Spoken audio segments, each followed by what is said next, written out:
And challenging as this is, it was so good for his ability to have to do tough things in tough settings. So when he's not on the floor, obviously that's a high-quality player who's got a ton of experience.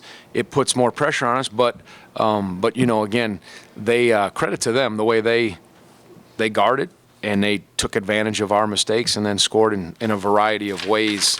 When you look at the stat sheet, you know, obviously they can come at you in different. 21, 14, 12, 9 point. You know, a lot of guys can get double digits. Yep. Beekman and Minor will be available outside the locker room if you want to talk to them. Yeah, you can.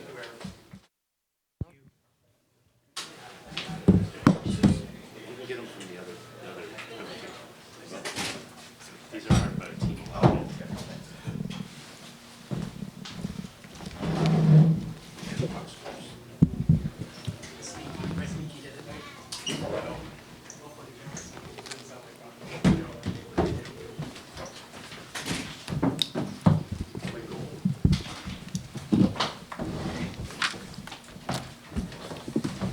I'll just take one.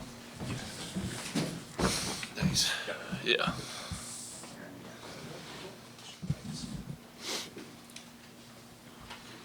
All right, guys, so questions for Andrew Carr and Boopie Miller. One for each of you guys. Andrew, how difficult were the last few days from Florida State leading up to today?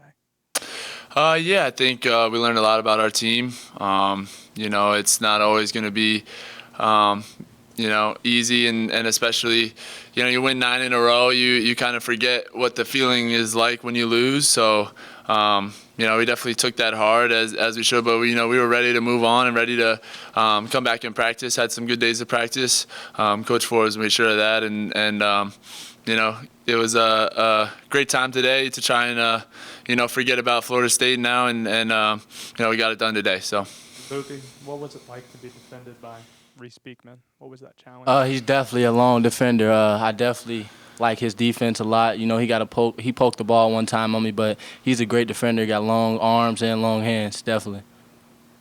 I wanted to ask you about your defense on Beekman. He is everything about their engine, and it seemed like you kind of took it upon yourself to take him out of his game. Did you feel like he was getting frustrated at any points? Not really. I just try to go out there and play hard defensively every time for the team. You know, I feel like he's the engine for the team. You know, if I feel like I can, you know, get a couple stops on him, you know, everybody else would play along with it. Andrew, you guys are a mature group. Did you need a palate cleanser after first loss in a month and a half or whatever it was, or was this just kind of business as usual? Yeah, I know. I think you know, we definitely are a more mature group. I think the leadership with you know, all the guys. I think we you know, kind of knew that we kind of shot ourselves a little bit in the foot against Florida State, and we're a little bit disappointed in our performance. So that would be the only reason why we would be feeling that way, just because we were so close in a game that we felt like we didn't play the best, and we still had a chance to win. So you know, that's really what kind of hit us the most. And you know, it was on the flip side, you know, a positive outlook. It's like, you know, you come out of that game and you were so close and you felt like you played. So, like, you know, it gives us some sort of confidence as well coming into this one.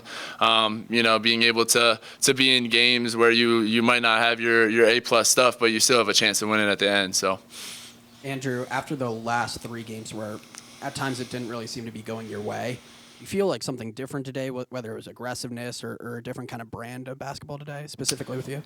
Yeah, for me, I think, you know, I'm you know, going to do whatever it takes within the team to try and win. And so, you know, I felt like today it was the opportunity presented itself. It definitely was a mindset to try and be as aggressive as possible, attacking closeouts.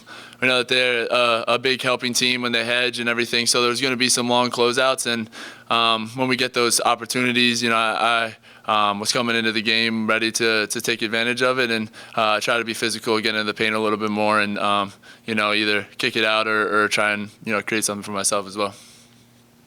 Boopie, to follow up a little bit on what Connor was asking, you lost Beekman, I think, once, and he drained a 3, right? Mm. You followed him around for 38 minutes. They're screening, they're moving all the time.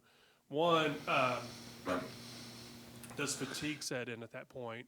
And two, just how do you keep up with all that movement and following him for that period of time? It definitely is fatiguing. Like they have a lot of good plays, like Virginia motion basketball. But you just got to keep fighting through the screens. A couple times you might slip up, but you just got to keep working hard at it. But that definitely was tiring. That was definitely tiring.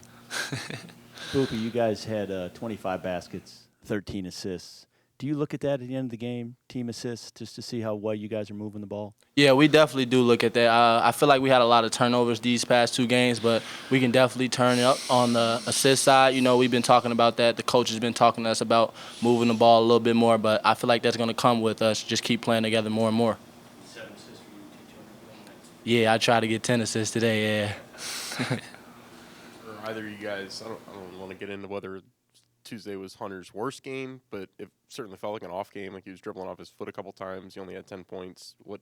What's his process been like that you've seen from him in the last 3 or 4 days? I mean, he's just a super hard worker, and it's really a pleasure to be able to be his teammate and to see kind of how he goes through things. But I think he is a true professional too about it. He's gonna move on kind of regardless of how he was playing, whether it be his best game or his worst. Coming into the game with a new mindset, there's gonna be a whole new game plan. And tonight he played great, shot the ball really well, and so. I think it's just it's really cool to see your teammates and how kind of see them grow and see how mature they can get, and it really makes you want to work harder too. So.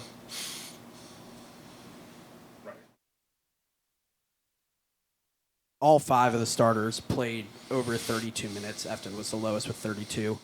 Did you kind of going into this game, was there the idea that it was going to really take a whole kind of team mentality, like all you guys really coming together for a win like this?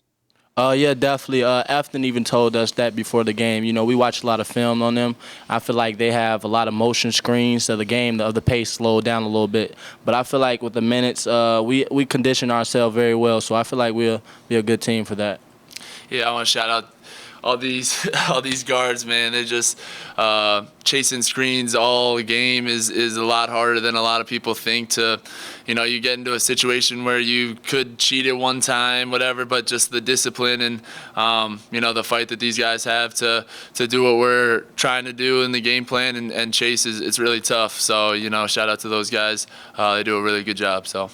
And then just looking back at post-FSU getting ready for this game, was there any kind of team messaging that was going on, like something, I guess, that you were taking away from FSU getting ready for this? I mean, I don't know. I just think we talked a lot early in the season about identity and finding that. And, we came away from that game feeling like we didn't put our imprint on the game. It didn't look like our practice. It looked like a Florida State practice would have probably looked. So, coming away from that game, we just, just got to be able to really impose our identity into the game. And I felt like we did a good job of that, especially in the second half tonight. Anything else? All right, appreciate you guys. Thanks, guys. Thanks. Thank you. Appreciate you both. Thanks, guys. Appreciate it. Yes, sir.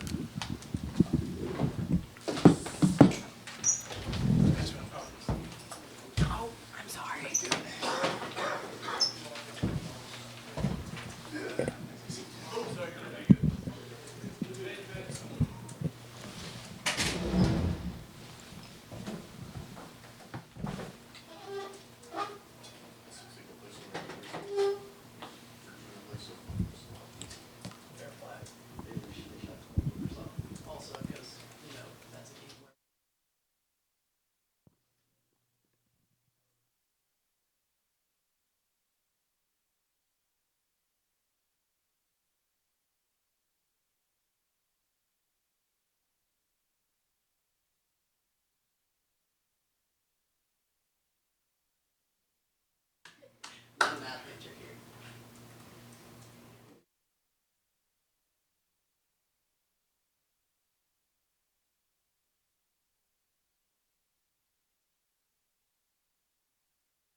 Okay, I thought it was a really good win for our program. I think